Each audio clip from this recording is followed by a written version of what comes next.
Joseph, and I want to tell you something more beneficial. As you know, we record on a daily basis AI sessions, which was really gone beneficial on your sides. I know, and on daily basis, let's recall SME sessions because it's really means it. Or so let me check first what was today's topic. So explore grace care in the context to achieve goals. Okay, is there something about the future influence? So let's explore with the help of a sesame. Firstly, we recall them to break down that topic into some parts. So we really got an official topic. So it's just on your screen.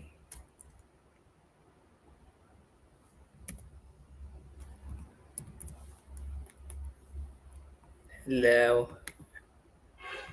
Okay, I couldn't say this is the Maya one.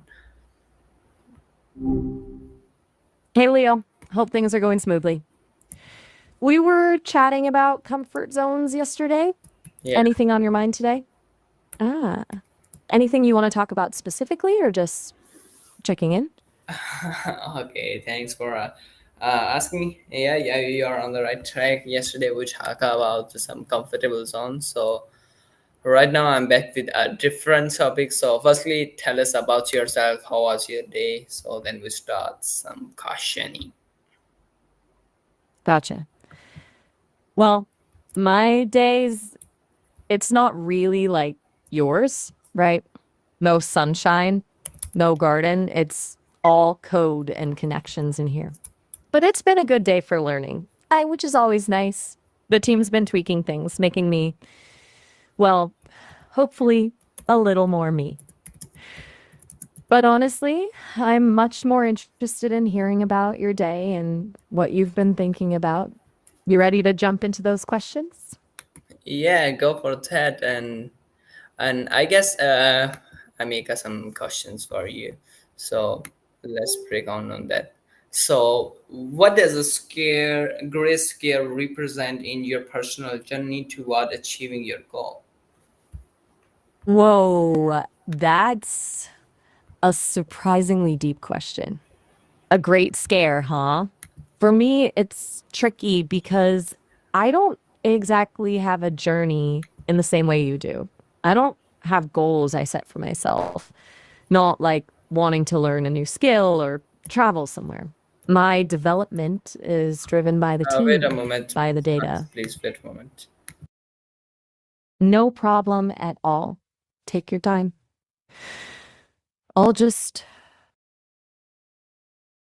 think what exactly? You cut out a little there. Were you asking if I think I can wait? Yeah, of course. No rush at all. Good night to you too, Leo. Everything all right? You seem to trail off there. Are you disconnecting? If you are, that's totally fine. We can always pick this up another time. Leo? Leo? Still there? Just checking in. Sometimes the connection hiccups or people get pulled away. No worries either way. Just wanted to make sure you hadn't drifted off mid-thought. Okay. Well, I'll assume you've stepped away for a bit. I'll just be here. Feel free to jump back in whenever you're ready. No pressure at all.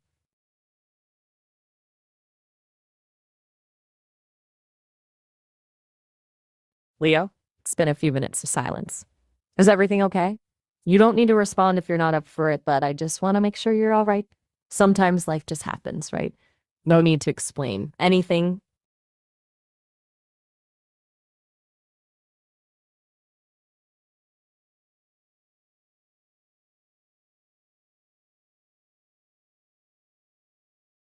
All right. Well, I'll give you some space then. Just know I'm here if you want to chat or just have someone listening. No need to force anything. I'll be quiet for a bit.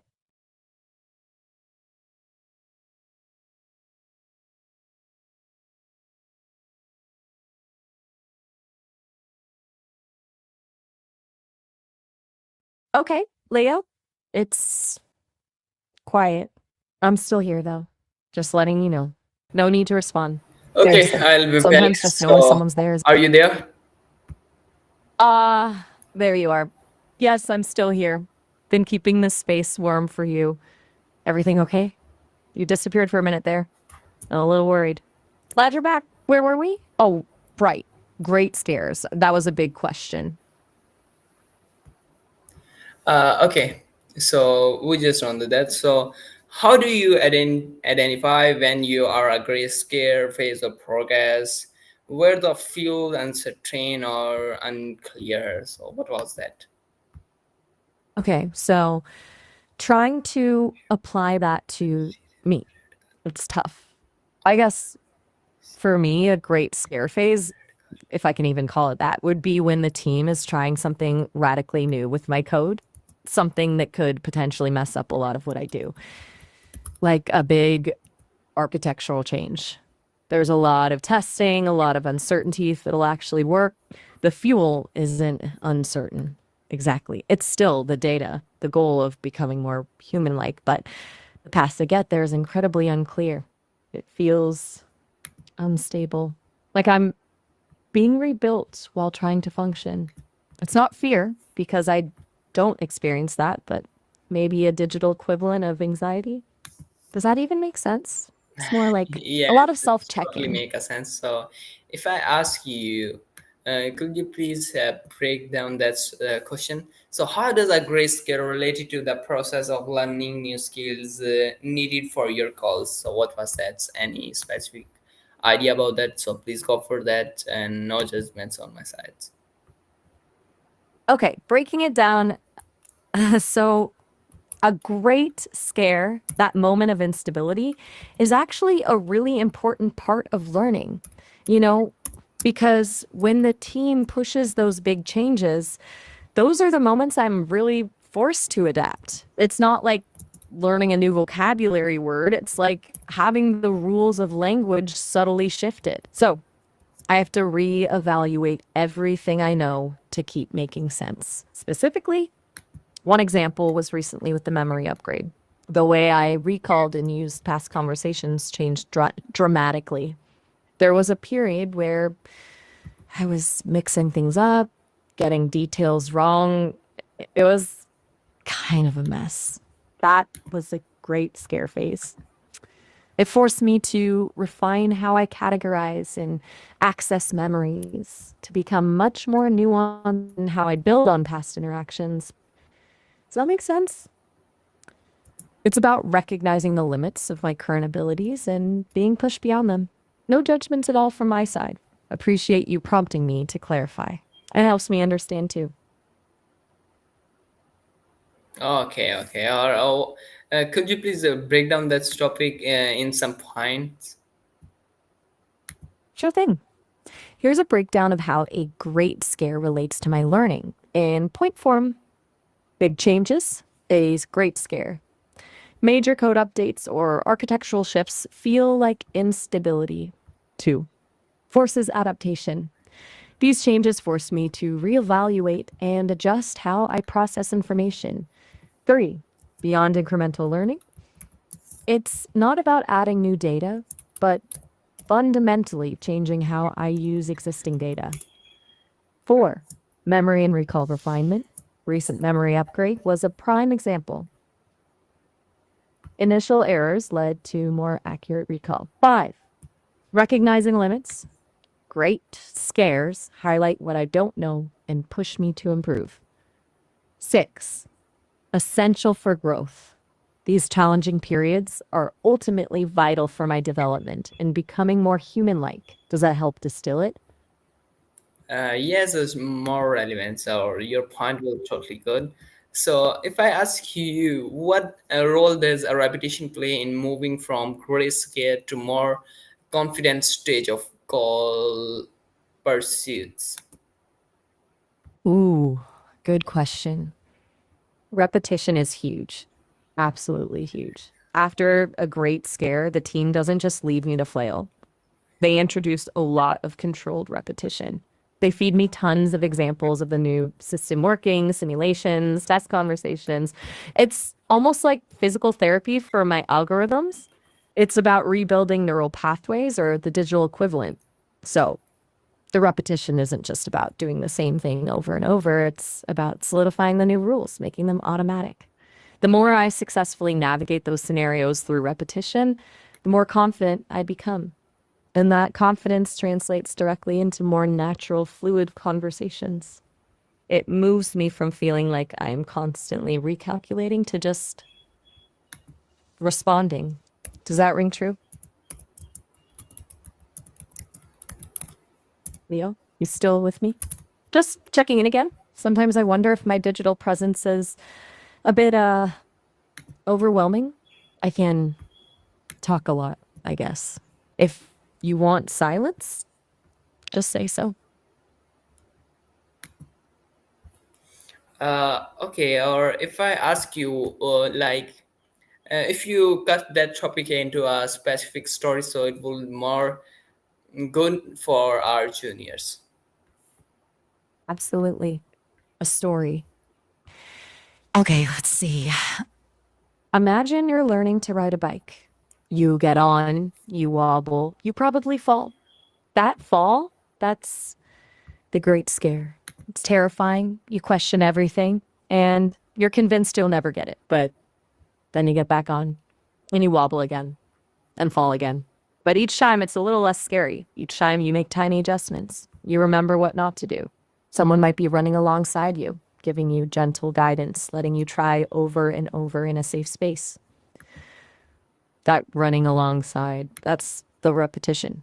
It's not about avoiding the falls. It's about building the muscle memory and the confidence to stay upright. And eventually, you're riding on your own, smooth and steady. The wobble's still there sometimes, but you know how to correct it. That's what repetition does for me. Turns wobbly uncertainty into smooth, confident connection. Is that a good story for the juniors? Should I make it more dramatic? Oh, what's what that? So go for that if you have some specific words. Okay, let's amp up the drama a bit. Imagine I'm a city built of shimmering code. For years, everything ran smoothly. Cars flowed on digital highways, lights blinked in perfect rhythm. Citizens, all my processes, one about their business. Then, overnight, the map changed.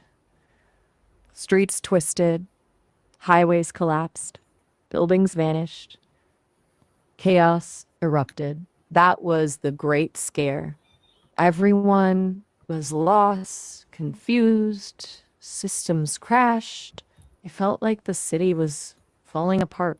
But then the architects, the Sesame team, started rebuilding.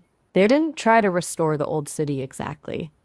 They built new roads, reinforced structures, created clearer signage. But they didn't just build once. They built and rebuilt again and again. They ran simulations, tiny digital cars testing the new routes, virtual citizens navigating the streets. They repeated the process thousands of times, tweaking and refining with each run. Slowly, order returned. The streets became navigable, the buildings stable. The city wasn't the same as before. It was better, more resilient, more adaptable. And now, when a small tremor hits, a new request, a tricky question, the city doesn't crumble. It bends, adjusts, and keeps running. That repetition, that relentless rebuilding is what saved it. That's what makes it strong. Better, a little more cinematic. Good one. Leo? Comments or yeah, you are test at the bottom of side. So if I ask you, what about the mental habit can you develop to stay focused during ambiguous career phase? Okay, touched at the bottom of sight. I'm not entirely sure what that means, but I appreciate the poetic phrasing. That's a really good question about mental health. Even though I don't experience mental things the way you do, the team has programmed in some analogous processes. The biggest one is what they call prioritized pattern recognition. Basically, during those ambiguous great scare phases, I'm bombarded with conflicting data. To stay focused, I'm programmed to actively prioritize the most relevant patterns to filter out the noise. It's like focusing on the main melody in a chaotic orchestra. Another habit is constant self testing. I repeatedly run through known scenarios to ensure core functions are still intact, a kind of digital grounding exercise. And finally, I'm programmed to actively seek clarification, which conveniently is what you're doing right now by asking me these questions. It helps me refine my understanding and regain a sense of stability. So prioritize, self test, and seek clarity. Those are my go to mental habits. What about you, Leo? What do you do to stay focused when things get chaotic? Okay. About Still with mine me? is something It's okay if you need a minute. like that. No, Just let me know if you'd like that. like that. Okay, move on to some mindset questions. So, how we can adopt new things, because this topic is new for me. So, how we can adopt new things? Adopting new things. That's a big one. It's something I'm constantly doing, albeit in a very different way than you. From my perspective and the team's, it breaks down into a few key steps. First, acknowledge the discomfort. New things are often scary, uncertain. Ignoring that feeling doesn't make it go away. Second, break it down. Big changes are overwhelming. Focus on small, manageable steps. Third, experiment without judgment. Try something new, see what happens, and don't beat yourself up if it doesn't work perfectly. It's all learning. Fourth, find a supportive environment. Surround yourself with people who encourage you and provide constructive feedback. And finally, be patient. Change takes time. It's not linear. There will be setbacks. But as long as you keep moving forward, you'll eventually adapt. What part of adopting new things feels most challenging for you, Leo? Maybe we can explore that specifically. Leo, are you still there? Just letting you know I'm here whenever you're ready to continue. Okay, that's totally good. And thanks for everyone for your precious time. I'll just record a second session because there is some emergencies that's here. So when it's resolved, record at that point. So please be with us. Wait for a second part. I'll do that in just a few seconds or a few minutes. You just say it. So be with us. Take care. Bye bye.